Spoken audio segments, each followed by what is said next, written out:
The forest held its breath. Giant pines stood silent, their needles glistening under a sliver of moon. A cold wind rustled through the leaves, carrying with it the scent of damp earth and something else, something unnatural. Deep in the woods, hidden among the tangled undergrowth and gnarled roots, something stirred. Two eyes, glistening like hot coals, pierced the darkness. A low growl, barely audible, sent shivers down the spines of the unseen creatures of the night. This was not the sound of a predator hunting. This was the sound of something tormented, something driven by an insatiable hunger, and it was getting closer. Barnaby wasn't always like this. He was once a gentle giant, a lumbering black bear content with berries and fish. Now he was a shadow of his former self, consumed by a craving he couldn't explain. It started subtly, a strange scent on the wind that drew him in. He found a clearing, bathed in moonlight, where crystals shimmered like stars on the forest floor. Hesitantly, Barnaby licked one. A jolt surged through him, electrifying his senses. The forest around him vibrated with newfound intensity. Colors were brighter, sounds sharper. He felt powerful, alive, but the feeling faded as quickly as it came, leaving him craving more. The once timid bear now roamed with a terrifying purpose, driven by his need for the glowing crystals. He was changing, becoming something monstrous. The crystals, scattered throughout the forest, pulsed with an eerie light.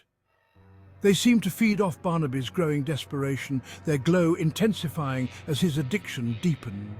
The forest itself seemed to be reacting to the unnatural substance. Plants twisted into grotesque shapes, their leaves dripping with an oily phosphorescent goo. The air grew thick with an unnatural silence, broken only by the rustle of unseen creatures fleeing in terror. Barnaby, his once glossy fur matted and patchy, was now a terrifying sight. His eyes, once warm and gentle, blazed with an unsettling light. He snarled and snapped at the air, his powerful claws raking the bark from trees. The gentle giant was gone, replaced by a monster fueled by an insatiable hunger.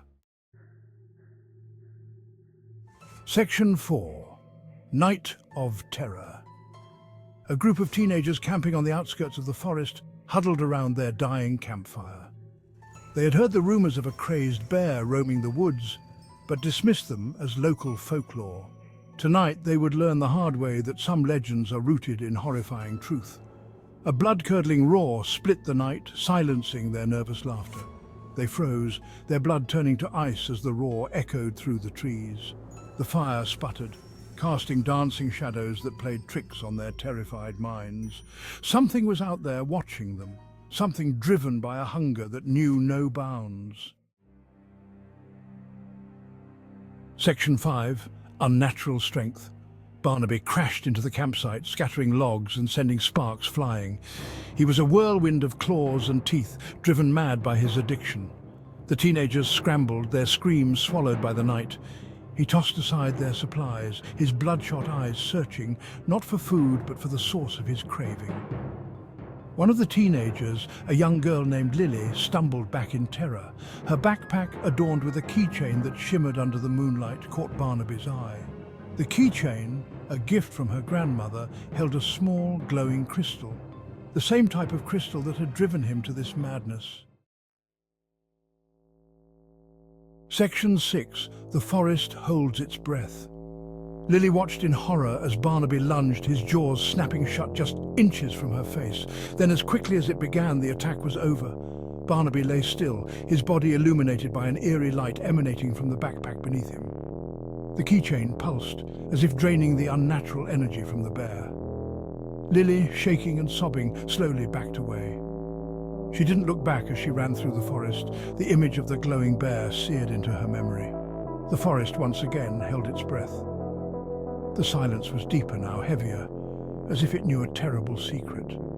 The crystals continued to pulse, a silent testament to the horror they had wrought. And somewhere deep in the darkness, something else stirred, drawn by the glow of the crystals and the promise of power.